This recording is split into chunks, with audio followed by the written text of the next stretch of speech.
بسم اللہ الرحمن الرحیم۔ السلام علیکم۔ میں شکیل ملک آپ کی خدمت میں حاضر ہوں۔ وہ گانا ہے نا کہ لائی بے قدرہ نالی یاری تے ٹوٹ گئی تڑک کر کے، لیکن جناب خبر یہ ہے کہ بے قدراں دی یاری، مطلب یہ جو یاری ہے یہ بے قدروں کی یاری ہے تے مزے تے مائیا ہونا آئیں گے جدوں بے قدرے دو ملن گے تے پھر کی بنے گا اے پتہ چلے گا۔ اور اس کے ساتھ ساتھ جناب علی ایک جج اور جرنل کی لڑائی ہے،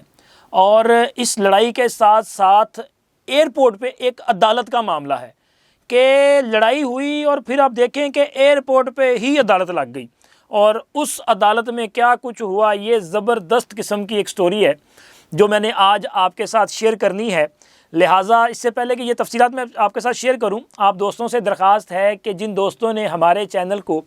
ابھی تک سبسکرائب نہیں کیا پلیز آپ اسے سبسکرائب کر دیے، اور جنہوں نے سبسکرائب کیا ہے ان کا بہت شکریہ۔ اس کے ساتھ ساتھ ویڈیو کو پسند آنے کی صورت میں لائک بھی کر دیا کریں اور اپنے فرینڈ سرکل میں شیئر بھی ضرور کیا کریں۔ یہ اقدام جو ہے وہ آپ کی طرف سے ہمارے لیے ایک محبت ہو سکتی ہے، اور کمنٹس باکس میں یہ بھی ضرور بتائیے گا کہ آپ ہمیں کہاں سے دیکھ رہے ہیں اور ہمارا ویلاگ آپ کو کیسا لگ رہا ہے۔ تو جی جناب، ویلاگ میں اس کی جو مین سٹوریز ہے اس پہ آنے سے پہلے ذرا میں تھوڑا سا آپ کو بتا دوں کہ حالات جو ہیں وہ ذرا روز بہ روز چینج ہوتے رہتے ہیں۔ سیاست میں کچھ بھی جو ہے وہ آپ یہ نہیں کہہ سکتے جی آج فیصلہ ہوگا تو پھر قیامت تک یہی فیصلہ رہے گا۔ سیاست میں حالات جو ہے وہ بدلتے رہتے ہیں اور چیزیں جو ہیں وہ ڈے ٹو ڈے چلتی ہیں۔ جناب آصف علی زرداری صاحب جو کہ پشاور میں ڈیرہ ڈال کے بیٹھے ہوئے ہیں، اور پشاور میں ان کی کوشش ہے کہ اپنی جماعت کے لیے ظاہر ہے وہ کوئی ایسا رستہ تلاش کریں کہ آنے والے الیکشن میں انہیں وہاں سے سیٹیں مل سکیں، چونکہ کبھی یہ نعرہ عام تھا کہ چاروں صوبوں کی زنجیر بے نظیر بے نظیر۔ اب جناب آصف علی زرداری صاحب کے ہاتھ میں جب سے پیپلز پارٹی کی کمان آئی ہے تو پیپلز پارٹی کی عوامی سطح پہ جو ہے وہ ایک جو دھاک تھی وہ میرا خیال ہے ختم ہوتی جا رہی ہے۔ اگر پنجاب کی بات کریں تو پنجاب میں پیپلز پارٹی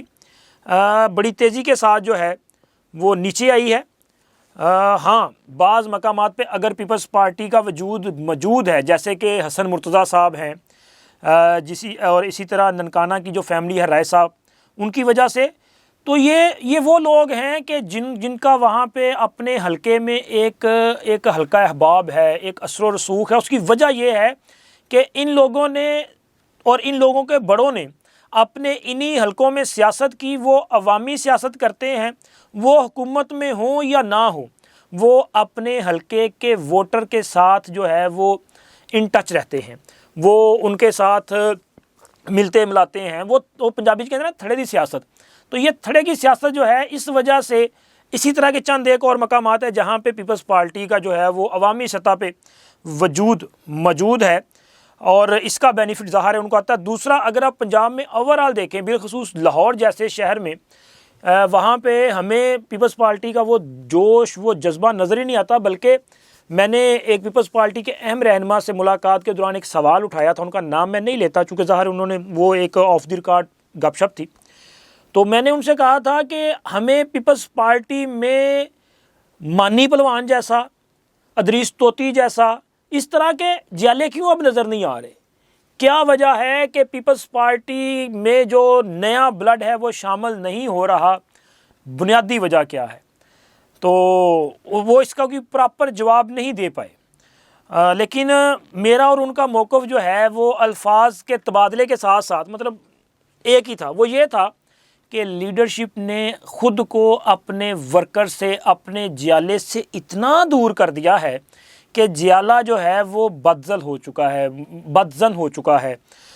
وہ مطلب کسی مایوسی کا شکار ہو چکا ہے۔ حالانکہ پیپلز پارٹی کا یہ مزاج ہے، کیونکہ پیپلز پارٹی کی بنیاد ذوالفقار علی بھٹو نے جب رکھی تھی تو وہ ایک ایسا باہمی رشتہ قائم کیا تھا کہ وہ اپنے کارکنان کے بالکل ان کو اپنے گھر کے فرد کی طرح ڈیل کرتے تھے۔ ان کو پتا تھا کہ کس کا کیا مسئلہ ہے، اس کا نام کیا ہے، اس کے بچے کتنے ہیں، اس کے گھر میں خوشی غمی میں وہ شریک ہونے والے لوگ تھے۔ اور اسی یہ جو رشتہ تھا اس کو لے کے چلی محترمہ بے نظیر بھٹو۔ محترمہ بے نظیر بھٹو نے بھی اپنے کارکنان کو کبھی تنہا نہیں چھوڑا۔ مجھے یاد ہے کہ جب وہ یہ جو جلا وطنی ان کی ختم کر کے واپس آئی تھی تو سانحہ کارساز ہوا کراچی میں، اور اس میں جو ہے وہ کوئی 200 کے قریب لوگ جو ہیں وہ متاثر ہوئے تھے، کچھ شہید ہو گئے، کچھ بیچارے معذور ہو گئے۔ لیکن جب وہ لاہور تشریف لائیں تو لاہور میں آنے کے بعد ان کو یہاں پہ انہوں نے وزٹ کیا تھا کہ وہ جو سانحہ کارساز کے شہداء تھے ان کے گھروں میں گئیں، ان کے جو والدین تھے ان سے جا کے تعزیت کا اظہار کیا، اپنے درینہ کارکنوں کے گھروں میں گئیں، ان کے پاس میرا خیال ہے 1 سے 2 دن تھے، پھر اس کے بعد ان کو نظر بند کر دیا گیا۔ اور ان کو اس وقت پیپلز پارٹی کے رہنما تھے، چونکہ وہ کیس بھی لڑتے تھے بینظیر بھٹو کے اور اسد علی زرداری کے، جناب لطیف کھوسہ صاحب، ان کے گھر میں نظر بند کر دیا گیا۔ اور آج لطیف کھوسہ صاحب جو ہیں وہ تحریک انصاف میں چلے گئے۔ لیکن میں ذرا پہلے یہ بات کر لوں، پھر لطیف کھوسہ کی بات بھی کرتے ہیں۔ محترمہ بینظیر بھٹو کو جب وہاں پہ بند کر دیا گیا تھا، پھر بھی اس کے بعد یہ رابطہ کبھی ختم نہیں ہوا، بلکہ انہوں نے اس سلسلے کو اپنے باپ کا وہ جو پودا تھا لگایا ہوا اس کو جاری رکھا، اس کو وہ بیاری اس کی کرتی رہیں۔ لیکن زرداری صاحب میرا خیال ہے کہ وہ اس طرح سے اس پارٹی کو لے کے نہیں چل سکے، بالخصوص جب وہ صدر مملکت منتخب ہوئے تو یہ جو رشتہ تھا یہ ٹوٹتا گیا، اور اس کا نتیجہ یہ نکلا ہے کہ پیپلز پارٹی کا جو جیالہ ہے، وہ جو پرانا جیالہ ہے، وہ کسی اور کو ووٹ تو نہیں کر سکتا، وہ بھٹو کے علاوہ کسی کو ووٹ تو نہیں کرتا، لیکن اپنے گھر میں بیٹھ جاتا ہے اور نیا جیالہ پیدا نہیں ہو رہا۔ تو لہٰذا یہ ایشوز ہیں۔ لیکن خیبر پختونخوا میں آصف علی زرداری صاحب جو ہیں وہ JUI ANP اور دیگر جماعتوں سے ملاقاتیں کر رہے ہیں، اور ان کے ساتھ سیٹ ایڈجسٹمنٹ پہ بات چیت چل رہی ہے۔ یہی جماعتیں جن کے ساتھ زرداری صاحب سیٹ ایڈجسٹمنٹ کر رہے ہیں، یہ مسلم لیگ نون کے ساتھ بھی انگیج ہیں، ان کی ملاقاتیں نون لیگ کے ساتھ بھی چل رہی ہیں۔ تو ہمیں کہیں پہ یہ آپس میں جو ہے وہ اپنا دست و گریباں نظر آئیں گے سیاسی طور پہ، اور کہیں پہ جو ہے وہ بغل گیر ہوتے ہوئے دکھائی دیں گی یہ سیاسی جماعتیں۔ لیکن زرداری صاحب اس فیصلے پہ جو ہے وہ بڑے کمیٹڈ نظر آتے ہیں کہ آنے والے انتخابات میں PTI کے ساتھ کوئی اتحاد نہیں ہوگا، اور PTI کے لیے کسی قسم کی جو ہے وہ کوئی سہولت کاری یا کوئی سیاسی بھی ان کو سپیس نہیں ملے گی۔ اور جناب علی اب اس کے ساتھ ساتھ آپ دیکھیں کہ زرداری صاحب کا ہی ہیرا، ایک اور ہیرا جو ہے وہ تحریک انصاف میں چلا گیا، یہی جناب لطیف کھوسہ صاحب، جن کے گھر میں محترمہ بینظیر بھٹو نے اپنی نظر بندی جو ہے اس کو وہاں پہ وہ مکمل کیا۔ اور پھر جناب لطیف کھوسہ صاحب جو ہیں یہ بڑے ان کے قریبی لوگوں میں شمار تھے، ایون کہ انہیں گورنر پنجاب کا عہدہ دیا گیا، اور جب یہ گورنر پنجاب تھے تو گورنر ہاؤس لاہور میں کئی قسم کی محفلیں جو ہوتی رہیں، ایون کہ ان کے وہ جو ہوتے ہیں نا فیملی میں چھوٹے موٹے فنکشن ہیں تو وہاں گورنر ہاؤس میں وہ رکھ لیے جاتے تھے، کیونکہ ظاہر ہے خرچہ ورچہ پھر سرکاری ہو جاتا ہے نا، تو اس قسم کی ان کی تھی۔ اگر وہ لوگ محترمہ بینظیر بھٹو جیسی شخصیت کے ساتھ جو لوگ رہے، اور محترمہ نے جس بندے نے بھی محترمہ کے ساتھ جو ہے وہ عزت اور احترام والا رشتہ رکھا، انہوں نے اس کو مایوس نہیں کیا، اس کے ساتھ ہمیشہ وہ عزت کے جواب میں عزت سے ہی انہوں نے مخاطب کیا۔ تو اگر یہ ان جیسے لوگوں کے ساتھ انہوں نے وفا نہیں کی تو تحریک انصاف جو آج یہ کہہ رہی ہے کہ جناب علی لطیف کھوسہ ایک نظریاتی شخصیت ہیں، ایک نظریاتی لیڈر کی جو ہے وہ شمولیت ہوئی ہے، اور اس پہ جو ہے وہ الٹی پلٹی چھلانگیں مار رہے ہیں سوشل میڈیا پہ، جناب کیا زبردست قسم کے جشن منائے جا رہے ہیں۔ تو میں تو صرف یہی کروں گا کہ اللہ نا نظر باتوں بچائے، کیونکہ اگر یہ نظریاتی ہیں اور آپ کو لگتا ہے کہ جناب علی یہ تو وہ کہ کہتے ہیں کھمب کا میلہ، کھمب دے میلے چ وچھڑیا بھرا مل گیا، تو بھائی ذرا بغل گیر ہو جائیں، لیکن مشتری ہوشیار باش،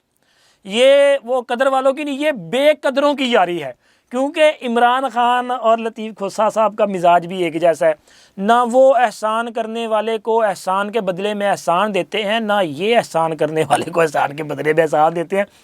بلکہ دونوں ہی جو ہے وہ بڑے جفا کش ہیں، اور دونوں ہی اپنے جو محسن ہیں نا ان پہ وار کرنے سے باز نہیں آتے۔ تو اس کے ساتھ ساتھ جناب تحریک انصاف کے لیے چلو ایک اور اچھا کام ہو گیا کہ اب ایک اور حلقے میں کم از کم ان کو کھمبے کو ووٹ نہیں دینا پڑے گا، لطیف کھوسہ صاحب موجود ہیں، آپ ان کو ٹکٹ دیں اور الیکشن لڑوا لیں، چلے ایک بندہ موجود ہوگا کہ جو چند لوگوں سے مل سکے گا اور اس کو کچھ ووٹ بھی مل جائیں گے، کم از کم کھمبا کیسے جائے گا یار، کھمبے کو آپ چھوڑیں، چلیں یہ آپ کو مبارک ہو لطیف کھوسہ۔ لیکن جناب پھر بھی میں کہوں گا کہ مشتری ہوشیار باش، اب آپ کی مرضی ہے کہ آپ کیسے بڑھ سکتے ہیں، لیکن ہم نے تو کہنا ہے کہ جناب مزے تے مائیا ہون آن گے، ہون لگے گا پتہ۔ اور جناب اب میں آپ کے ساتھ شیئر کرنی ہے جو خبر، وہ ہے جج اور جرنل کی لڑائی۔ اچھا، ایک جج صاحب ہیں، انہوں نے یہ قصہ جو ہے وہ اب کھولا ہے۔ انہوں نے کہا کہ جی مجھ سے جب وہ ملنے آئے تو میں نے ان کو کیا کہا۔ اچھا، پہلے ذرا جج صاحب کا نام بتا دوں۔ جج صاحب ہیں جی شوکت عزیز صدیقی صاحب، جن کا معاملہ آج کل بڑا سرگرم ہو چکا ہے، چونکہ معاملہ چلا گیا سپریم کورٹ میں۔ سپریم کورٹ نے ان کے کیس میں فیض حمید صاحب اور باقی لوگوں کو نوٹس جاری کر دیے ہیں، اور جن کو نوٹس جاری کیے ہیں بڑے بڑے اہم لوگ ہیں۔ اس میں اس وقت کے چیف جسٹس اسلام آباد ہائی کورٹ جناب انور کانسی صاحب ہیں، سپریم کورٹ کے رجسٹرار صاحب ہیں، اسی طرح سیکٹر کمانڈر تھے اس وقت کے، ان کو نوٹس جاری کیا گیا ہے عرفان رامے صاحب، اور جناب فیض حمید صاحب۔ تو فیض حمید صاحب سے جو ملاقاتیں ہوئی اس حوالے سے اب پھر انہوں نے ایک تازہ انٹرویو دیا ہے جوید چودھری صاحب کو۔ اس میں انہوں نے ایک بار پھر وہ جو یادیں ہیں وہ تازہ کی ہیں کہ 2 بار ملاقات ہوئی، کیا کچھ ہوا، وہ ساری تقریباً وہی باتیں ہیں جو اس سے پہلے وہ کر چکے ہیں۔ لیکن ایک تو انہوں نے ثاقب نثار صاحب کے کردار کو بے نقاب کیا ہے، اور وہ کہتے ہیں جی ثاقب نثار صاحب نے اپنے جو اختیارات ہیں ان کا غلط استعمال کرتے ہوئے اس وقت کے جو چیف جسٹس تھے اسلام آباد ہائی کورٹ انور کانسی صاحب، ان پر پریشر ڈالا، اور ان کے جو ڈی بی تھی، ان کا جو 2 رکنی بینچ تھا، اسے تحلیل کیا، توڑا، کاز لسٹ جو ہے وہ خارج کروائی، ان سے مقدمات چھینے گئے، ان کو سائیڈ لائن پہ کیا گیا دانستہ طور پہ۔ اور یہ ہوا کیسے؟ وہ کہتے ہیں کہ یہ سارے کا سارا جو ہے وہ جنرل فیض حمید کے کہنے پہ ثاقب نثار نے کیا، اور ثاقب نثار صاحب کے کہنے پہ چیف جسٹس اسلام آباد ہائی کورٹ نے یہ سارا کچھ کیا۔ لیکن جو مزے کی چیز ہے وہ یہ ہے کہ وہ کہتے ہیں جی عرفان رامے صاحب، جو کہ آئی تھنک اس وقت بریگیڈیئر تھے، یہ جب ان سے ملنے آئے تو بریگیڈیئر صاحب اپنے عہدے کے نشے میں تھے، اور انہوں نے آگے دھمکی شمکی بھی لگائی، اور معاملہ اس سطح پہ پہنچ گیا کہ انہوں نے کہا کہ چونکہ ان کے آفس میں ملاقات ہو رہی تھی نا اسلام آباد ہائی کورٹ میں، جو ان کا آفس تھا، چیمبر تھا، کہتے میں نے انہیں کہا کہ آپ میرے کمرے میں ہیں اور میں ہائی کورٹ کا جج ہوں، قانون آئین کے مطابق میں کہیں بھی عدالت لگا سکتا ہوں، اگر میں چاہوں تو آپ میرے کمرے سے باہر نہیں جا سکتے۔ یعنی کہ ظاہر ہے وہ بھی دھمکیاں دے رہے تھے، یہ بھی ذرا تلخ ہو گئے، تو معاملہ کافی بگڑ گیا، اور بیچ میں جو ہے جو سٹاف تھا اس کو تھوڑی سی مداخلت کرنی پڑی، چلے چھوڑے، اور عرفان رامے صاحب جو ہیں وہاں سے چلے گئے۔ پھر اس کے بعد جنرل فیض صاحب کی انٹری ہوئی، فیض صاحب نے کیسے چیزوں کو پھر ان کے سامنے رکھا اور کیا کچھ ہوا، وہ ساری چیزیں آپ کے سامنے ہیں۔ لیکن اس کے ساتھ ساتھ مجھے یاد آ گیا کہ جج جو ہوتا ہے نا لاہور ہائی کورٹ کا یا اسلام آباد ہائی کورٹ کا، پشاور ہائی کورٹ، یعنی کہ جو سپیریئر کورٹس ہیں، ہائی کورٹس اور سپریم کورٹس، ان کے جج صاحب جو ہیں وہ کہیں بھی عدالت لگا سکتے ہیں بھائی۔ جج جو ہے وہ ہر وقت جج ہوتا ہے۔ اسی طرح کا ایک واقعہ جو ہے وہ سابق وزیر اعظم میاں نواز شریف کے دور حکومت میں پیش آیا تھا، جب چودھری شجاعت حسین وزیر داخلہ ہوا کرتے تھے۔ اس وقت جسٹس ملک قیوم صاحب جو ہیں وہ لاہور ہائی کورٹ کے جج تھے، اور انہوں نے کسی کام سے ملتان جانا تھا، اور وہ عدالتی امور کے لیے یہ جانا تھا۔ وہ جب ایئرپورٹ پہنچے تو مطلب وہ سارا پروسیس کمپلیٹ ہو چکا تھا، لیکن جہاز جو ہے وہ ٹیک آف نہیں کر رہا تھا۔ وہ کہہ رہے یار یہ چکر کیا ہے؟ تو پہلے تو وہ کہتے رہے کوئی ٹیکنیکل مسئلہ ہے، کوئی فلاں مسئلہ ہے، کوئی یہ مسئلہ ہے۔ جب انہوں نے زیادہ پرسو کیا تو پھر ان کو پتہ چلا کہ جناب علی وہ اپنا وزیر اعظم صاحب کے صاحبزادے کا انتظار کیا جا رہا ہے، بس وہ پہنچنے والے ہیں اور جہاز پھر چل جائے گا۔ انہوں نے کہا ایک بندے کے لیے آپ نے یہ کوئی 150-200 بندے کو انتظار کروایا۔ جج صاحب نے کہا جی اب جو ہے وہ ایک جوڈیشل آرڈر جاری کر رہے ہیں، یہ جہاز جو ہے وہ اگلے حکم تک یہاں سے فلائی نہیں کرے گا۔ اور ملک قیوم صاحب نے اپنے رجسٹرار اور عدالتی سٹاف کو فوری طور پہ کال کیا، اور انہوں نے کہا کہ جی اب یہاں پہ عدالت لگے گی۔ جب انہوں نے کہا یہاں پہ عدالت لگے گی، چودھری شجاعت صاحب جو ہے وہ لاہور میں موجود تھے۔ چودھری شجاعت صاحب جو ہیں وہ بھاگے پہنچ گئے وہاں پہ ایئرپورٹ، اور وہاں پہ جا کے جناب انہوں نے جو وہ کر سکتے تھے منت سماجت کی کہ چلو چھڈو کوئی گل نہیں، اپنا بچہ ہے، غلطی ہوگی، اگے تو نہیں ہوگی۔ لیکن جناب اپنا ملک قیوم صاحب نے اس وقت علامتی قسم کی ایک سزا جو ہے وہ ضرور دی تھی۔ انہوں نے کہا جی یہ کوئی طریقہ کار نہیں ہے، تو لیکن معاملہ جو ہے وہ رفع دفع ہو گیا۔ اور اس بات کی جو گواہی ہے وہ ایک تو یہ ہے کہ جناب ایک ہمارے دوست ہیں حمید گرایا صاحب، وہ اردو نیوز جدہ کے لیے کام کرتے تھے، اور ان کے ساتھ ہم نے جو ہے نا میں نے اور انہوں نے ایک انٹرویو کیا تھا ملک قیوم صاحب کا جو پرنٹ ہوا تھا ان کا جو میگزین تھا اس میں، اور دوسری اس بات کی گواہی جو ہے وہ جناب سعید چودھری صاحب جو کہ بہت سینئر کورٹ رپورٹر ہیں، میں ان کی بڑی قدر کرتا ہوں. میں جتھے پھنس جانا نا اپنا عدالت والے معاملے تو پھر چودھری صاحب دے گوڈے پھڑ لیتے ہیں کہ چودھری صاحب تہاڈی مہربانی ذرا سمجھاؤ.